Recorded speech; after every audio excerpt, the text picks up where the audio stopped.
Hey everyone, welcome to my review of Streets of Rage 4, the game I was not looking forward to, not anticipating, not really interested in, and was even skeptical of on release, and ended up playing it after seeing, a bunch of people getting into it and talking about it, and I was won over pretty quickly. I'd say within a few hours I thought, okay, this game is actually really good.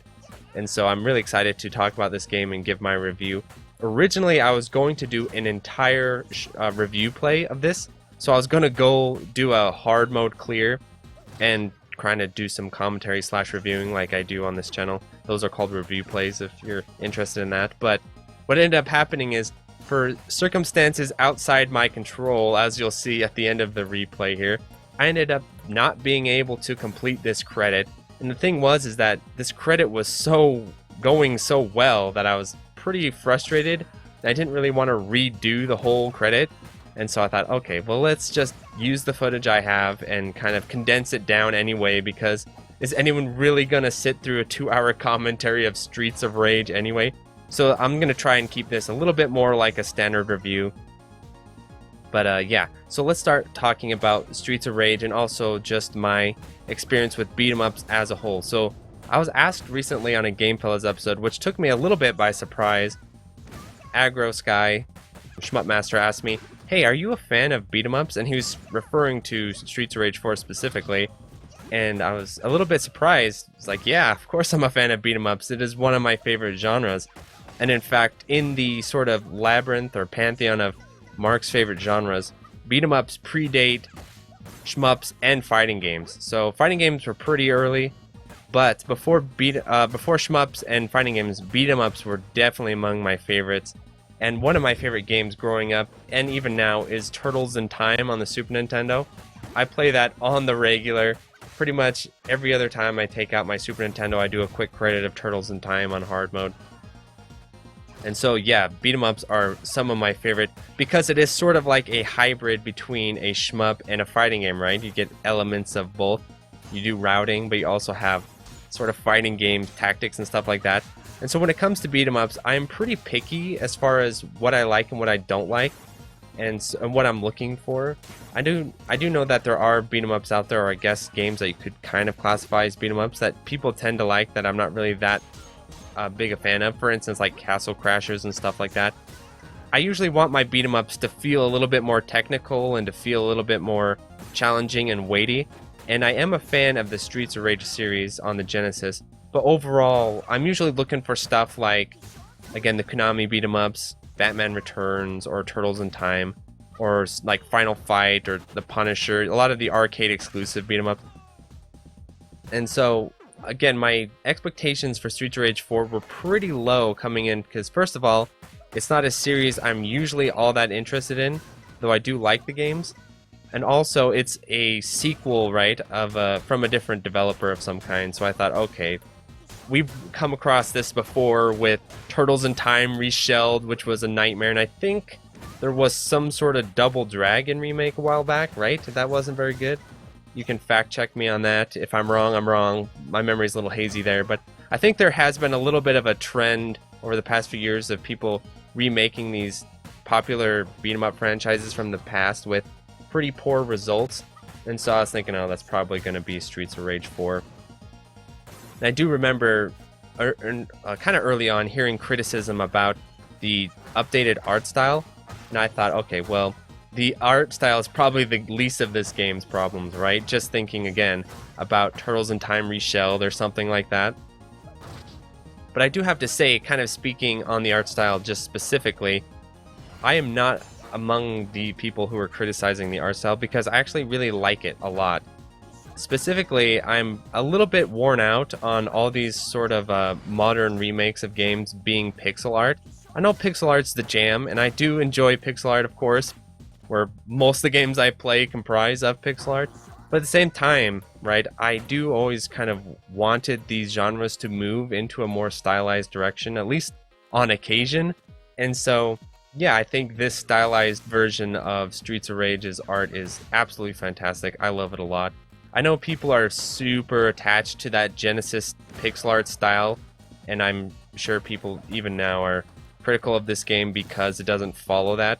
But at the same time, especially these days, that's such a popular style for indie games to come out. There's plenty of games out there to sort of deliver that to you if that's really what you're looking for. And so I'll defend this game's art style to the death, right? I really like it. In fact, I'm a big fan of this sort of, I can't put a genre term on it because I'm not an expert on this, but you know, it's like this 1970s-ish comic book style, something like Batman the Animated Series or something like that. Not quite on that level, but I really like the art style a lot, like a comic book. And again, it's a nice change of pace. I like anime stuff, but you know, that's sort of saturating what we have. So a lot of the games that come out, you get two choices. You're either going to have a pixel art game or you're going to have an anime game, right? Those are your two choices with a lot of the retro-ish genres. And so for this to be a whole different genre or a whole different style of art, I was a big fan of that. So kudos to them for doing that bold decision, in my opinion, right? Because those are the sort of safe bets as far as your visual presentation is. Okay, let's make it a pixel art game. Let's make it an anime game. And so, yeah, enough on the visuals. Let's talk about the gameplay of this game before I yammer on too much. So, Streets of Rage 4, I think, is a massive update to the Streets of Rage formula, and in a great way. I think it adds a lot of really refined elements, some subtle, some not so subtle. For instance, the fact that they changed the item to a separate button if you want, I really like that a lot, because the bane of a lot of beat 'em ups is you're going to go pick up you kind of want to puppy guard an item or a weapon, but you don't want to use it, but you have to punch someone near you, so you end up punching and picking it up. That happens all the time. In this game, you can puppy guard items with no issue because you can pick them up with a separate button. Again, same thing with like throwing items, where sometimes in other games you don't want to throw it or you don't want to use the item in your hand, but you kind of have to, just because of button limited button availability. So yeah, good point, good use there. And also the chaining system, I can't recall, again, I've played Streets of Rage but not a ton of it, but I can't recall there being a combo chaining system in the earlier ones. Again, if I'm wrong, I'm wrong, but at least in Streets of Rage 1, I don't believe there's some kind of combo chaining system. So whether or not they added that in the game or if that's in the earlier games, I'm not entirely sure, but either case, I'm a big fan of this combo chaining system. Of course, I'm a Dodonpachi player, but I think it's very well balanced to where you can tell the level design. There are certain places where it's going to lock you off from carrying the chain throughout the entire stage. That was one thing I was wondering when I was first playing it. I was like, oh, I wonder if you could like full chain the entire stages. But I think there are just hard cutoff places in the stages, unless you get some real trickery going on that I'm not aware of, that you can't continue the combo. I'll point out to one as we get there in this stage. But you can still take the combos really, really far in the stages. And I think it's a nice balance to where you kind of have to be on point, but you don't have to really, really tightly route every single second of the game to where you feel constrained or you feel like you have to, you know, rehearse the game to death, pull off the combos. I think it's a nice balance there.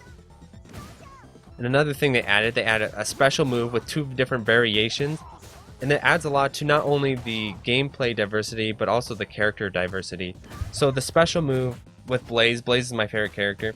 I think my favorite character overall, because this game, another fact that I'll have to get to, is that it has a ton of character variety. I think my favorite character overall is probably Blaze 3, so the Streets of Rage 3 version of Blaze, where she's just really, really good and can run and all this stuff and has a ridiculous forward attack that's invincible.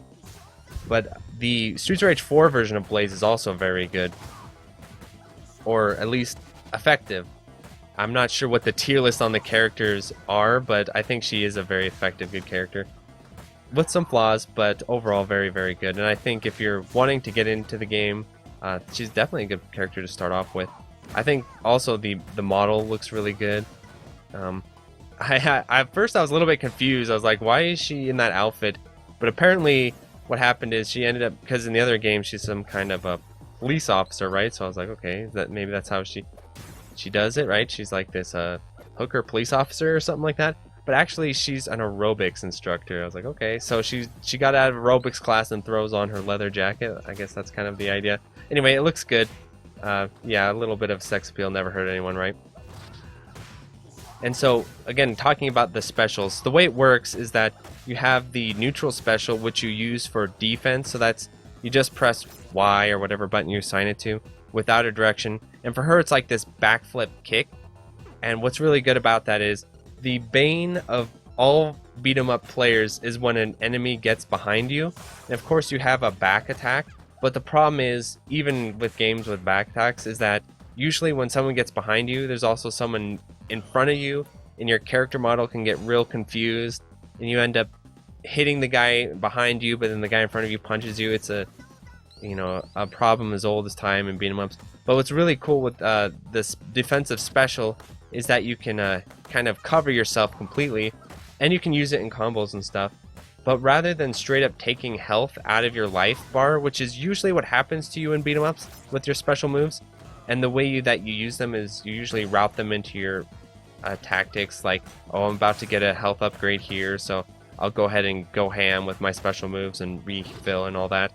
But in this game, I think it's very well implemented to where instead of straight up losing life, you gain this greenish gray life or whatever, kind of like in, I think Street Fighter V has this system. Fighting games have this system where you use certain moves or you block, and instead of losing life, like taking chip damage, what ends up happening is you gain this sort of gray or green life, as you see here. And then whenever you take a hit, you lose it all. But if you manage to not get hit, you can refill it by dealing damage to your enemies and stuff. And at first I thought this was a little bit unbalanced, but then I found out with Blaze specifically, if you do her cartwheel attack, as you'll see me do many times, not only is that attack really damaging and invincible, but it refills your gray life or green life very quickly, as you'll see. I'm about to do it here any second now. There it is. Yeah, that attack is very good. The only issue with it is that it has bad startup, and you can actually get punched out of the startup. So you have to be very smart with who you use it against, and also when you use it. You want to basically use it when they're unable to attack you as sort of a pin down Okazemi option, or with certain enemies who just are slow to punch, like the dude with the chain on his neck there, the necklace and the sunglasses. He will punch you out of it every time if he's standing, so he's not one you can just throw it out raw at. But the guy with the yellow jacket here, you can just do it on, or the cops, they're not going to do anything about it. The same thing with the dude with the baton. And so there's just so many ways to attack your enemies in this game, and there's a lot of flexibility with combos. It's just really well done as far as the combat system, among one of my favorites. And you know it's a good beat 'em up when you play it, and then you go to play like an older one, like maybe a Streets of Rage 1 or Final Fight or something, and you find yourself wishing you could do the shit you can do in Streets of Rage 4. That's when you know, okay, they made a success here with the combat system, where you feel like other games should have this system in it, and that the fact that they don't just shows that they're primitive, right? Kind of like when you have items in Mario World 3, and then you go back and play Mario World 1, you're like, okay, where's my what is it, raccoon tail or whatever it is, where's this item, where's my hammer? And so that's how it kind of feels playing older beat 'em ups after playing a bunch of Streets of Rage 4, even with Batman Returns, which again is one of my favorite beat 'em ups, and I think absolutely an underrated game on the Super Nintendo. I was thinking, okay, well, I wouldn't mind having some kind of a special move combo that you can do here and stuff like that. And so overall, one thing I want to get to before we get out of this review is talking about the level design and enemy variety of the game. The enemy variety is very good in the game, where there's enough of them to be interesting, but not a bunch of arbitrary differences to where it's kind of confusing or chaotic. Very nicely done, and that's actually pretty challenging considering the next aspect of the game, which that it is basically 2 beat 'em ups smashed together, perhaps even 3 when you start adding in all the different characters. And what I mean by that is most beat 'em ups last around 50 to 45 minutes. They're usually longer than shmups in general, because they're a little slower paced than shmups. But this game on a good pace, outside of speedrunning, which I don't know what the speedrunning records in this game are, but just on a good pace, you're coming out at about 2 hours, which is double the time of most beat 'em ups, and it kind of has, like I said, double the levels of most beat 'em ups as well, which I think is very, very interesting. And so that's a topic I definitely want to get into that I don't think too many people will talk about. So normally when it comes to these sort of skill-based genre games, contrary to what many kind of novice or uninformed reviewers will say, length is not always good. In fact, can be a huge detriment. Some of the worst games in a series are ones that are too long and over bloated, which is a huge problem with arcade games. Something like Metal Slug 3, which most people will point out to Metal Slug 3 as like, oh, that's the best in the series. Not me, man. I do not like Metal Slug 3. I do not think it is close to the best in the series. And one issue that it has is that it just goes on and on and on and on, but with like really redundant, poor level design that just feels like a slog. By the way, I think Metal Slug X is probably the best in the series. But with so that was something I was worried about with Streets of Rage 4, considering the length. This thing's like 11 stages, I believe. That is a long time. But amazingly, the game is very well paced. It is very well made. All the stages are good and interesting. It just feels basically like you're playing two beat 'em ups smashed together. Like you're playing Streets of Rage 2, and then you pop out the cartridge and throw in Streets of Rage 3, but there's no final boss or something on the first cartridge. That's kind of how it feels. Also, the kind of difficulty progression is very, very nice. I think a lot of people will really appreciate this, where it has this very gradual climb up. And I think one thing that makes arcade games hard for a lot of people, thinking of Cave here, Cave Shmups, is they have this sort of gentle entry with stages 1 and 2, and then bam, you hit the wall in stage 3, and that's where most people get murdered. And that can happen in beat 'em ups as well. But in Streets of Rage, it's just this very, very gradual climb up. I think there is one stage, the train stage, that is definitely a difficulty spike, but outside that stage, there's not too many. Another one is probably the tower. That one was a big difficulty spike for me. But overall, a very, very well done level progression. And so I had to think about this a little more in depth and philosophically as far as, is this the direction genres need to go? Because this is something I haven't really seen anyone do this effectively, which is basically doubling the length of a game. Is this what's going to bring in people to these genres a little more? Because again, one of the main complaints people have towards arcade games is there's not enough content, bro, right? It's only 45 minutes long. I could beat the game in 45 minutes and all that crap. Because a lot of casual people cannot bring their heads around the fact that beating the game on normal difficulty is not beating the game. The way it's supposed to be played is you beat it on normal without dying, without continuing, and then you continue on to beat it on hard and then mania or whatever it is, hard or extreme, whatever they call it. And so you haven't truly beaten the game until you've beaten it on the truest difficulty, at least in my opinion. But that's not how people consume games these days, and so I think to address that, Streets of Rage 4, they were savvy and thought, okay, we have to sort of build up the amount of content on offer here for the casual reviewers, right? To where they're getting 2 hours rather than 1 hour. And overall, I think as far as critically, and as far as like the casual mainstream gaming media, this seems to have been a successful approach. I think people are praising this, are excited about this. The issue with it, of course, is people like me who go to do a mania clear, which I've been working on, or this one's a hard mode clear. Well, it was gonna be, as you'll see, but with that, the idea of doing mania runs that are 2 hours long just gets to be a bit much, in my opinion.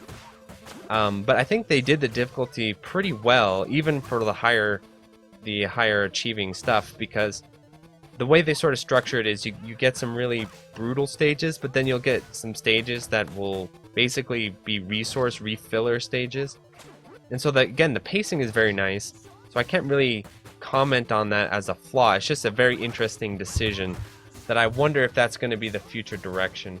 My only concern with it is not every game is going to be able to pull off this length as well. That's kind of like going to Lord of the Rings 3 and expecting every movie to be an effective 3 hours long. That's just not going to happen for most movies.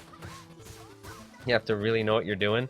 And I kind of feel like that might be the precedent we might run into if people continue these beat 'em ups or continue these arcade games. Maybe we get a 2-hour shmup. That's very interesting to even think about. But outside that, I can't really say that's a flaw, because that's sort of just a sign of the times. And maybe there's a way to sort of experiment within this format.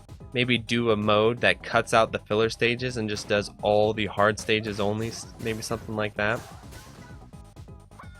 But anyway, so what's really cool about Streets of Rage as a package is I think it is very well made. I remember when I first went to buy it, I had to check myself a little bit, because at first I looked at the price tag on Steam and saw it was 25 bucks, and I'm not gonna lie, there was a moment where I thought to myself, 25 bucks? Really? Streets of Rage? Again, I didn't know how good the game was to begin with at the time, but I was thinking, okay, 25 bucks for, you know. But then I had to check myself, because this is something, an attitude that I argue against on this channel a lot, which is devaluing indie games as being less valuable because they're not these bloated AAA messes, right? So I was thinking, okay, hold on, check yourself. I would have paid 25 bucks for Turtles in Time. I think I paid 50 bucks for Turtles in Time, and you know what I mean. So anyway, 25 bucks. The game definitely delivers on that, even for the casuals. Again, which is I think another reason why they made it as long as they did, so that casuals would pay $25 and not be offended by it like an hour-long game, which tends to happen. So I think that was a wise decision on their part. But talking about Streets of Rage 4 as far as the gameplay experience, what I was getting at is this game has a lot to offer. It has a real professional polish to it, which, so from what I understand, Sega themselves did not make Streets of Rage 4. A third-party developer did. But it does have the feel of a very polished product, right? Where it definitely justifies that 25. Even small things, having done, it's kind of hard to define at first, but when you do a lot of reviews of indie games, which I've been doing lately, and playing a lot of like lower budget games and stuff like that, you start to take certain things for granted in larger games. Like the menus in this game feel very polished, the interface feels very polished, the mode selection feels like there's a lot on offer. There's a ton of different modes and content that feel like they definitely put in work.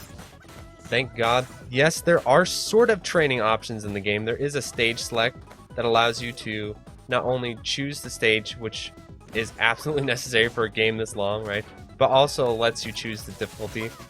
I would like to have seen some kind of checkpoint system where you want to just, you know, get halfway through the stage or just practice the boss in isolation. I think those would be good additions. If there was any way I could influence the developers to patch that in, I think that would be a very welcome patch to where, oh, I want to practice this boss on Mania mode. And there is the boss rush mode, but you can't just select to the boss that you want to play, right?